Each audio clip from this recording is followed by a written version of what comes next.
Hey, what's up, fam? Thank y'all for tuning in once again. As always, be sure to like, share, comment, and subscribe. And when you do subscribe, hit the notification bell so every time I drop a video, you will be the first to know about it.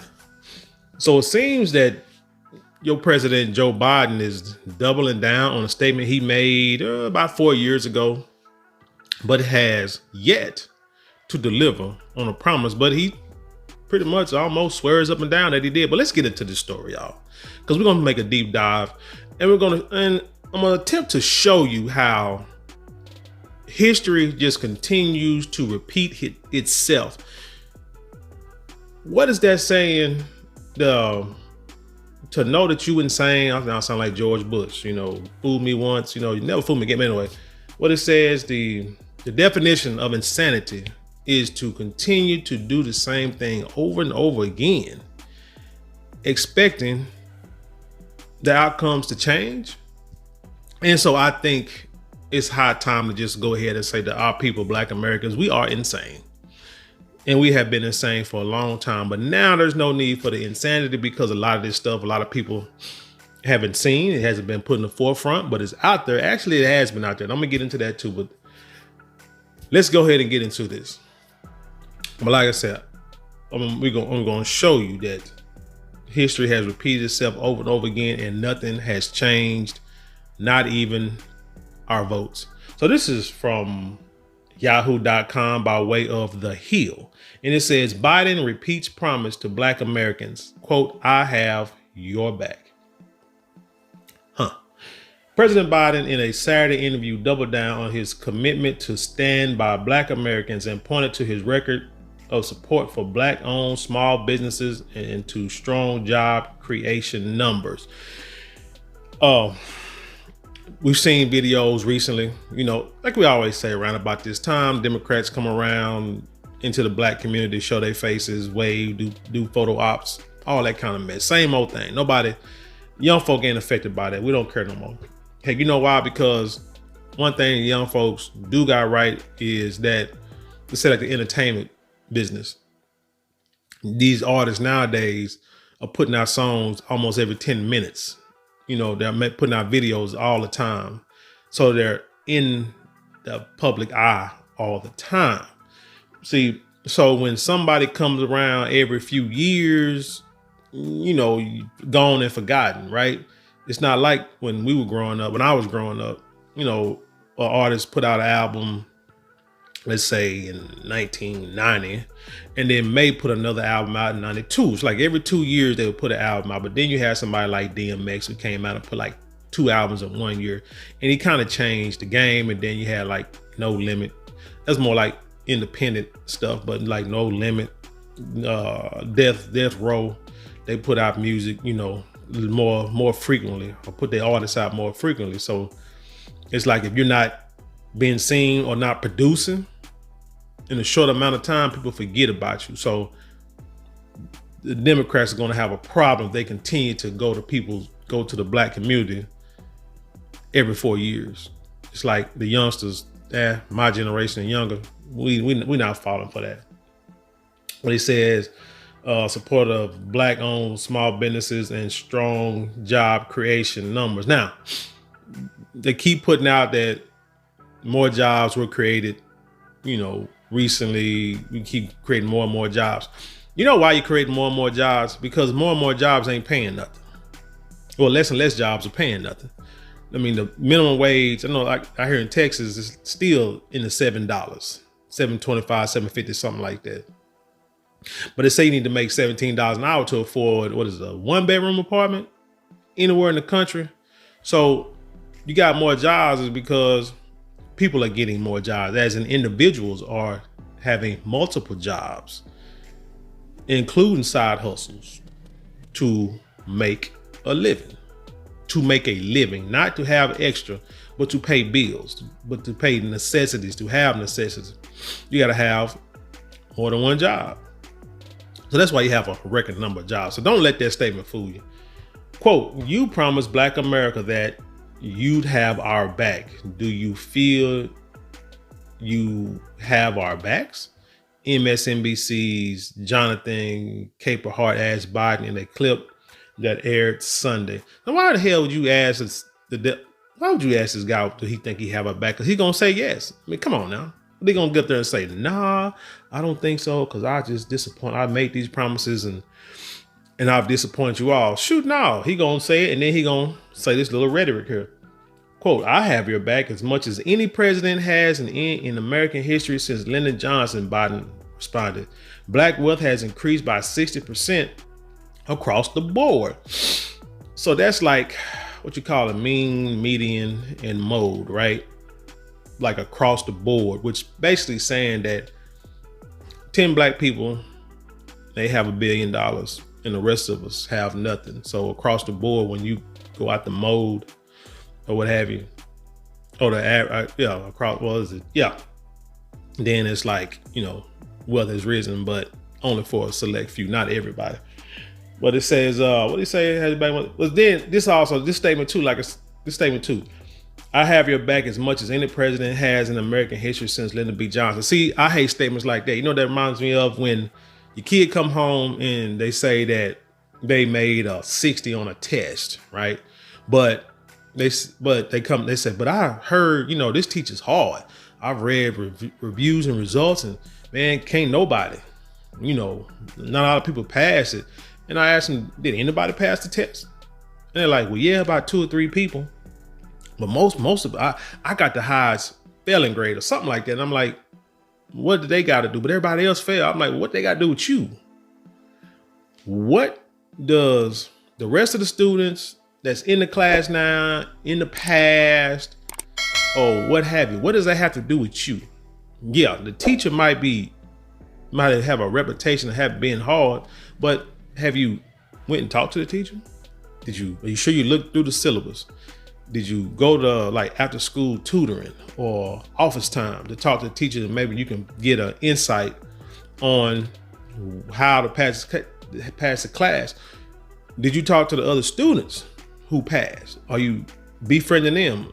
Are you finding out what they're doing to do better? If not, then I don't want to hear what you got to say. You did not do everything you needed to do to succeed.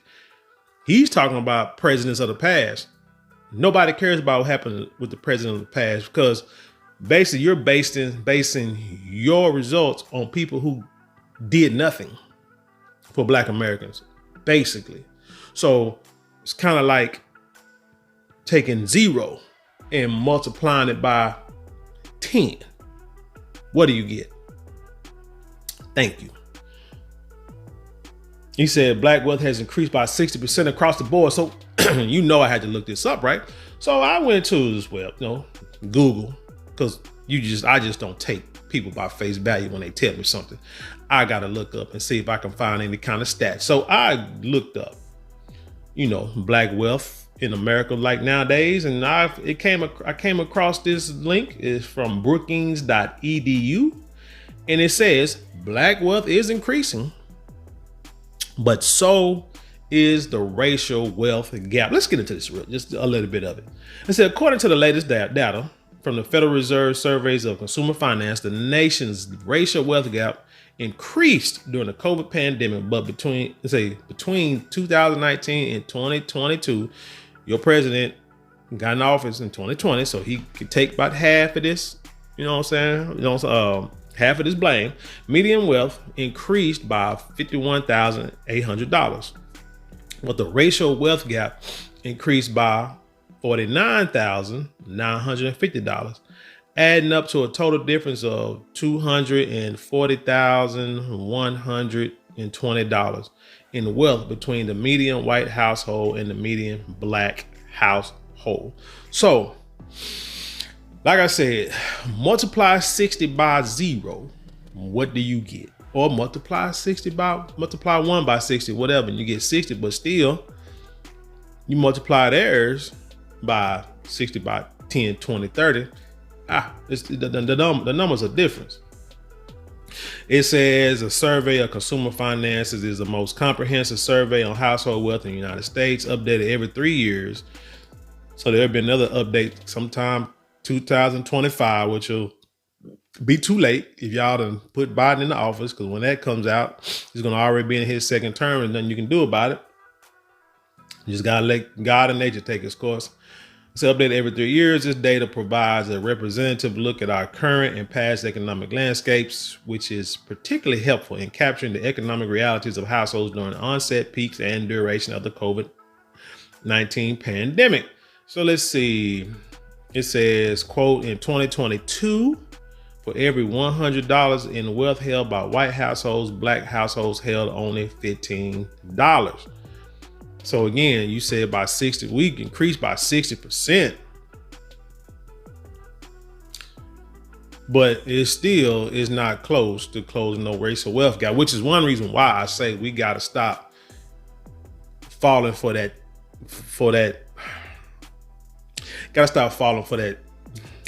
I don't want to say pandering, but they put out, these brothers and sisters come out and try to feed us this whole closing the racial wealth gap by becoming business owners, entrepreneurs, and we can close the racial wealth gap. Well, I'm just here to say, and I've read a few books, seen a lot of articles, and basically closing the racial wealth gap cannot happen in this day and age unless just some miracle happens, because we don't own any industry. We're not in control of any industry, wealth building industry, right?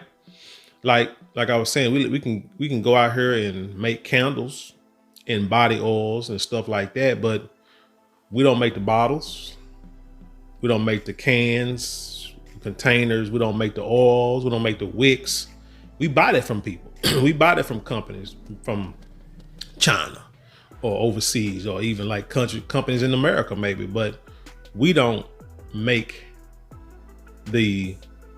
what was the old saying, like when there was the gold rush of 1849, and somebody said that I'd rather own the shovel than own the mine, right?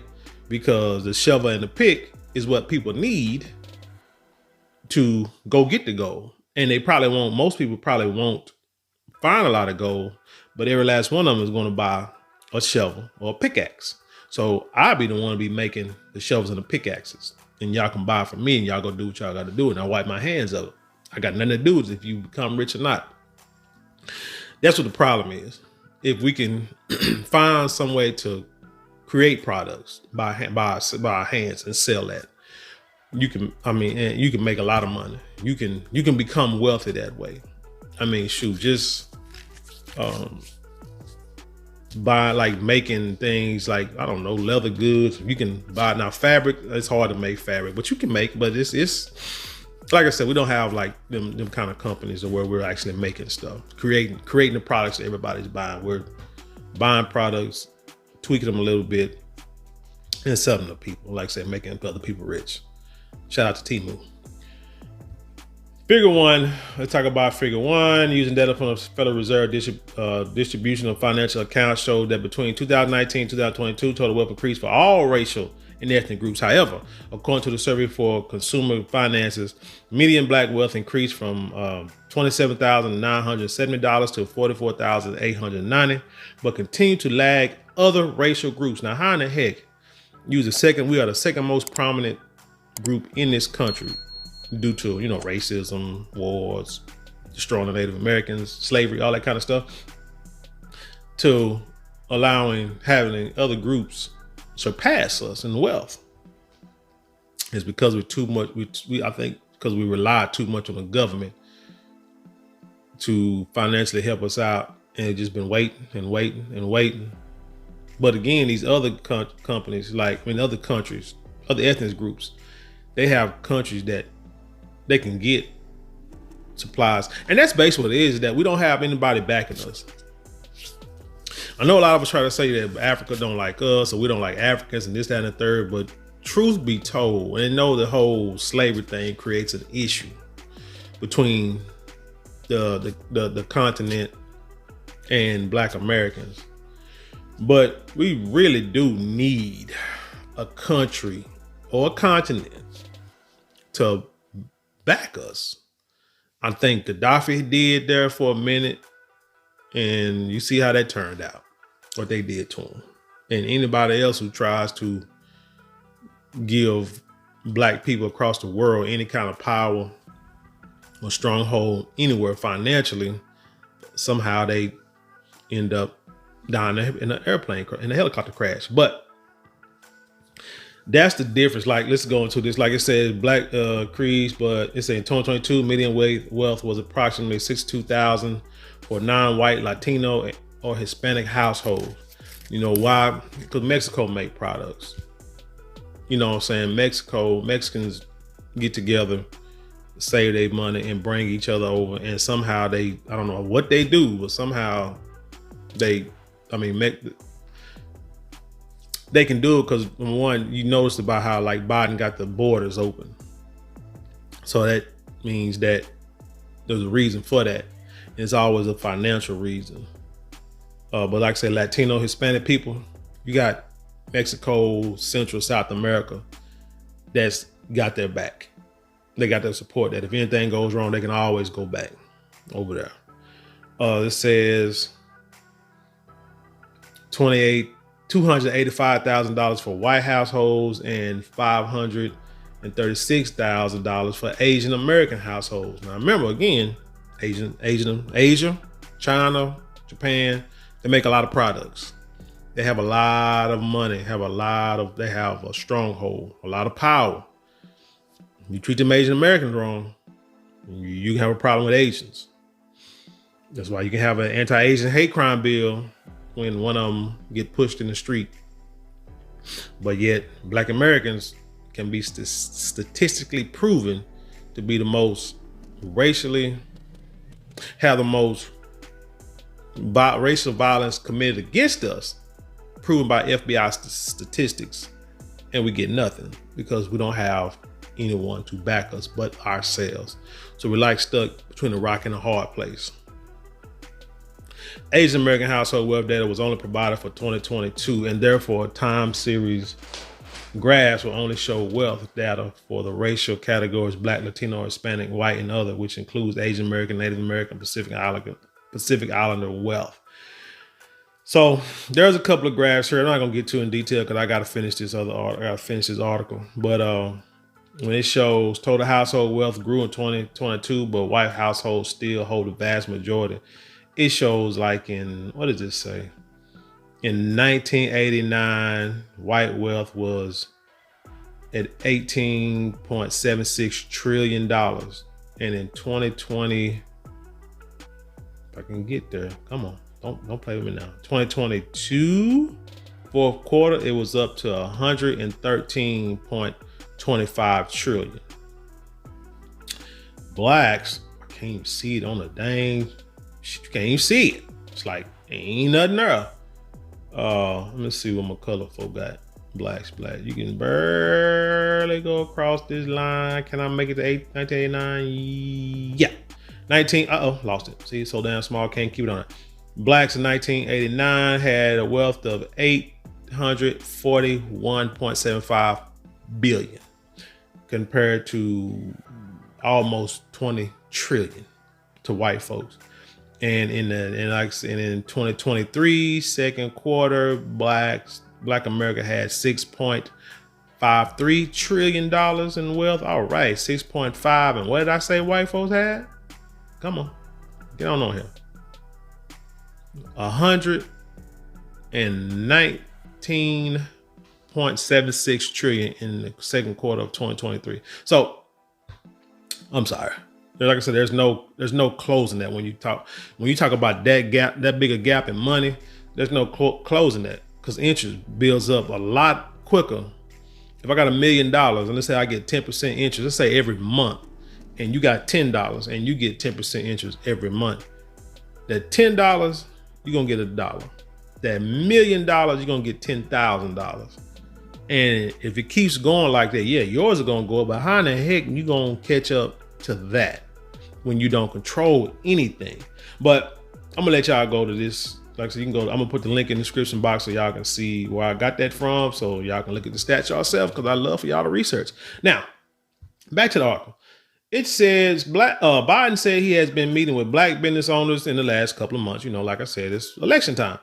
Owners who are getting government loans and direct payments. Government loans. That's another thing. It's a loan. It means you got to pay it back with interest, man. Shoot, like student loan, owing money to IRS, credit card. Interest is crazy. And direct payments that have helped get their businesses off the ground. But you can't get off the ground if you got loans. Now, if I can get a grant or like some kind of business scholarship where you just give me some money and that's it. No, oh, you know, we good. But it's all got to be a loan. Look, quote, look, there is not a single thing that they can't do given a shot. Just given a shot. It's not only black, but Hispanic and Asian Americans.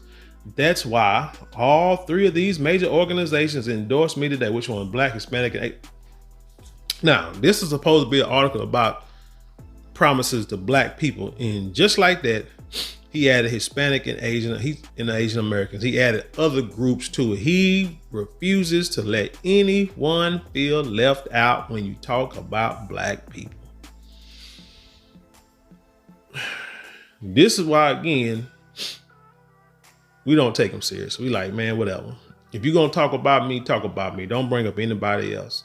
You got to take this stuff personal, like you would talk to a family member and friends.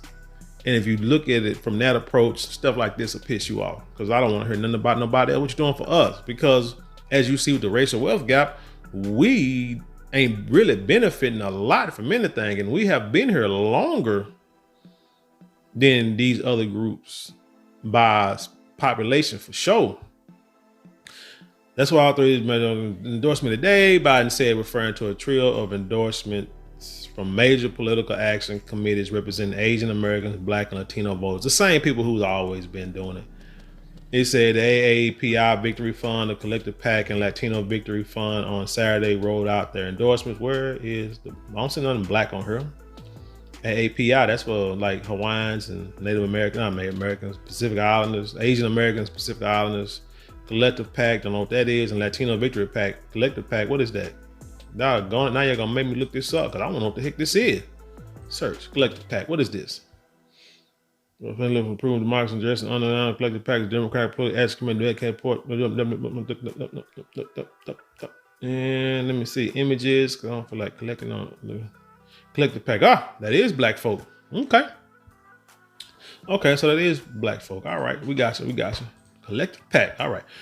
Quote, because we've kept them in business. We've moved them along. More small businesses open anytime in 50 years. You know, it was 50 years ago. Nixon.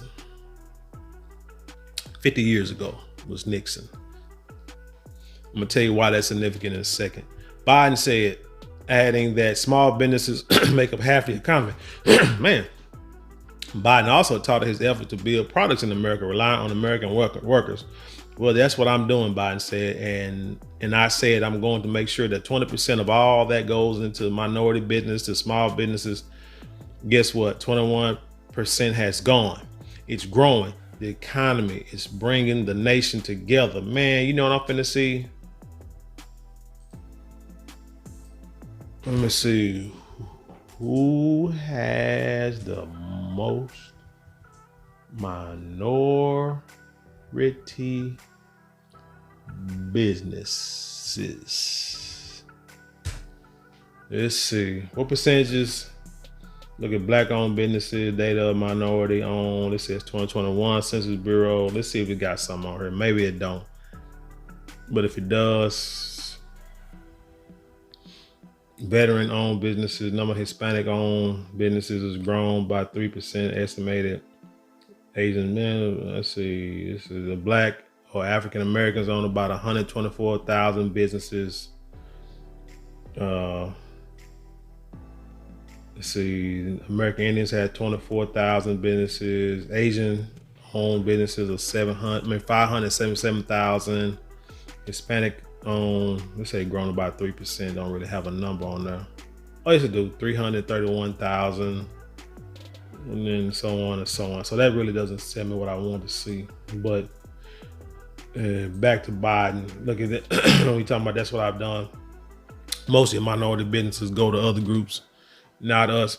But what I was saying about this 50 years ago, right? what happened was Nixon. Now, Biden say he has our back. We haven't seen, like I said, we haven't seen the George Floyd bill, which, like I said, I've told y'all before, I mentioned that, I mean, we could have found another person besides George Floyd because he wasn't like the pillar of the community, but didn't deserve to die, not one iota. Anti-black hate crime bill, don't have that. And like I say, statistics show, FBI showing that more hate crime has been committed against Black Americans than any other group in this country for the last, I don't know how many years or decades, and we haven't gotten out one bill specifically saying anti-black hate crime bill. Police reform. A lot of people talk about defund the police. I say don't defund the police. I say just revamp the Sun Gun. Get a whole new system, a whole way of training, and train these Sun Guns to be, all of them, servants of the community, and not like the ones who like to get trigger happy because they scared because somebody didn't like what they said or looked at them funny or whatever the case may be, or said one little word and they like, oh my God, I fear for my life, and start shooting. And basically, with all that said, I need reparations in the form of cash payments, pretty much, I know, point blank. But when I say something about Nixon, in this book I got here, like I said, I got a few books, and I read this book like a few months ago. The Color of Money, Black Banks and the Racial Wealth Gap.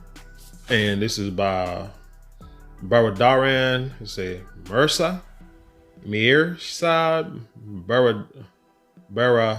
Baradaran.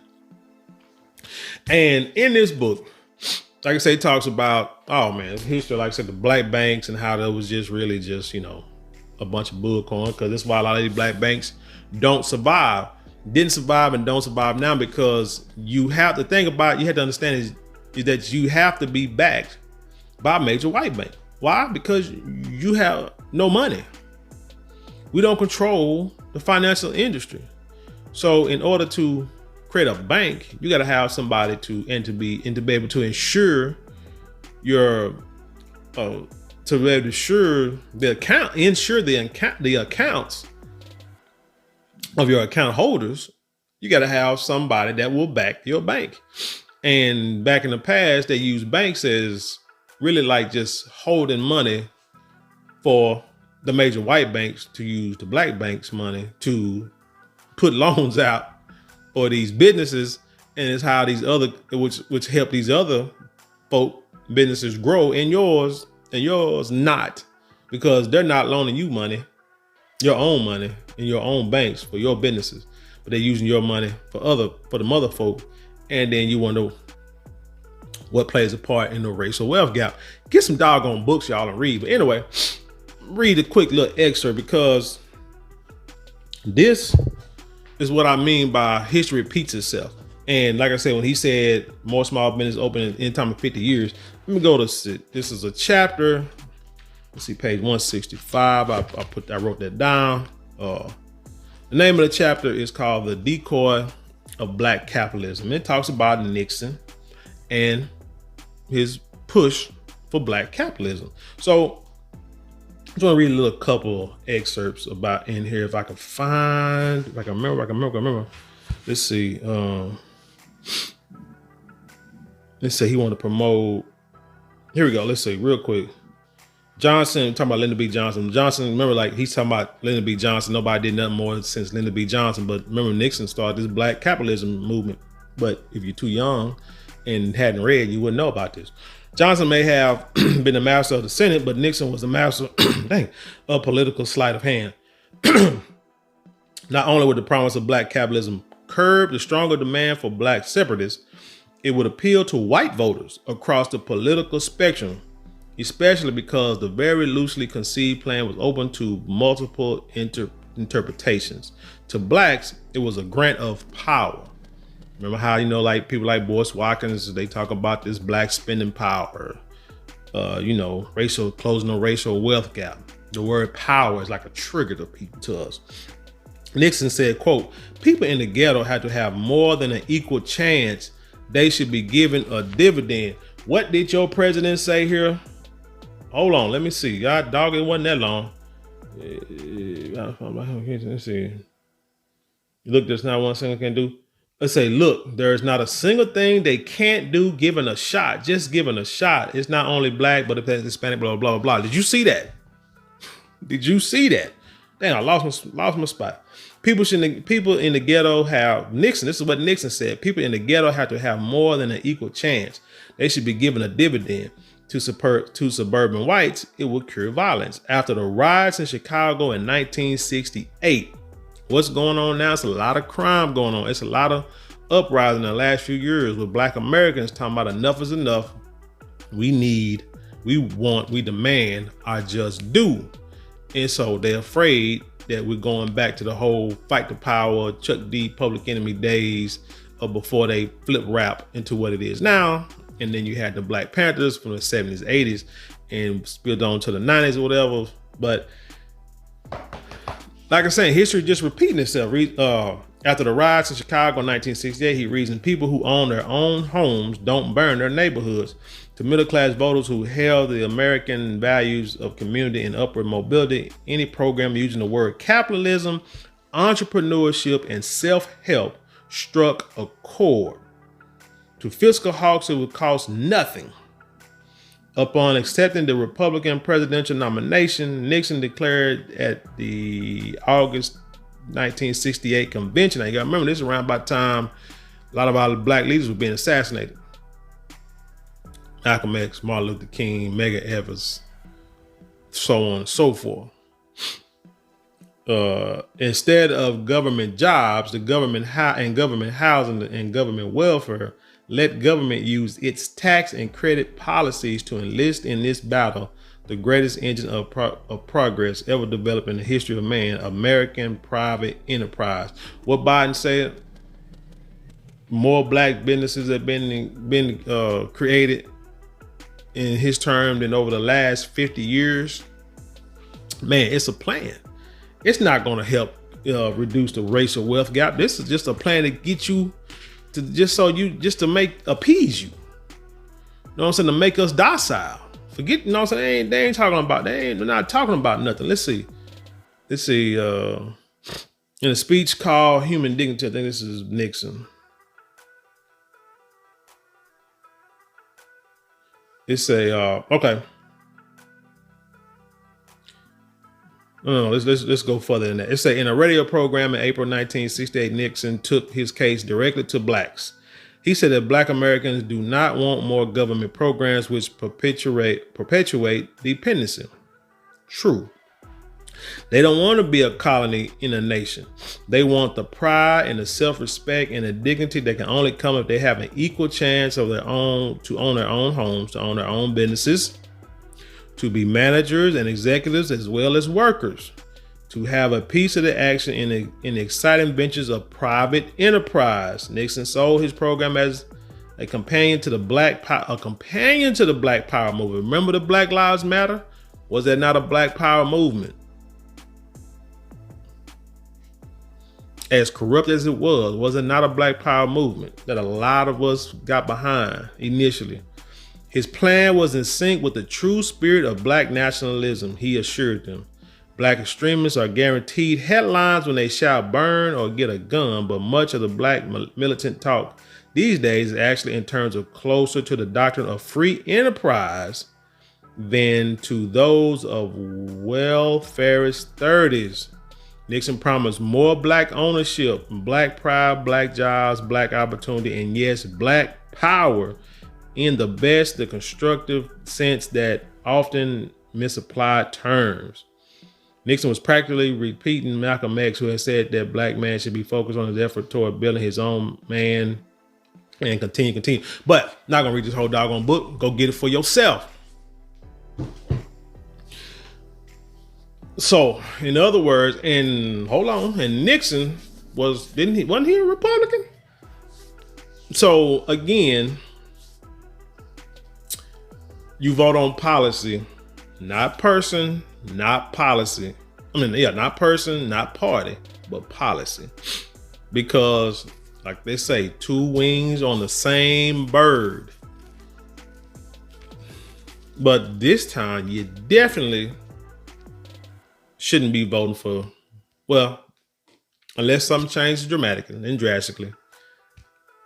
you be give me a reason you won't vote for Biden. Just give me a reason. Give me a reason you want to vote for Trump. Give me a reason you would vote for Biden. Give me a reason you'll vote for an independent party, whoever else is out there. Give me a reason why you would vote for your neighbor across the street. I don't know. I don't care. Just give me a reason. Just tell me why. A reason that's going to help your community realistically. Because what Biden has said, again, all he doing is repeating old rhetoric that goes way back to at least Nixon. Like I said, I read that book. Like I said, I'm in the middle of reading another book, and called Black Capitalism, because that's mentioned in this book too, The Myth of Black Capitalism. Reading that, about to start reading that. So I mean, you got to see, and I told you about this on the whiteness of wealth. I know this is tax season, so this is a book that you really need to start reading right now, around about this time. I mean, it's just a perfect time. The Whiteness of Wealth by Dorothy A. Brown. She's like a tax attorney, I believe. Yo, great book too, telling you about how the tax codes and everything just keep us down, economically. Like I said, that racial wealth gap, it's not going to destroy it. It's not going to fill it in. So basically all you can do is do what you got to do for you, your community, your family, in order for you to make sure that you can, take care of yourself, take care of your people, and leave something behind for your children. I mean, that's scripture. But anyway, tell me what you think about this story. Leave your comments below. Share it with the world. Let's dialogue. You know how we do it around here. And also, four non-monetary ways you can support the channel. Like, share, comment, and subscribe. It won't take you but a couple of minutes to do it all. And if you want to, if you do want to support monetarily, you can do super chats, super thanks, and also click links in the description box. It's your choice, but please just support the channel any way you can, especially ways that's going to boost the channel and the video in the algorithm. And with that being said, I'll leave you in peace, and I'll see you on the other side.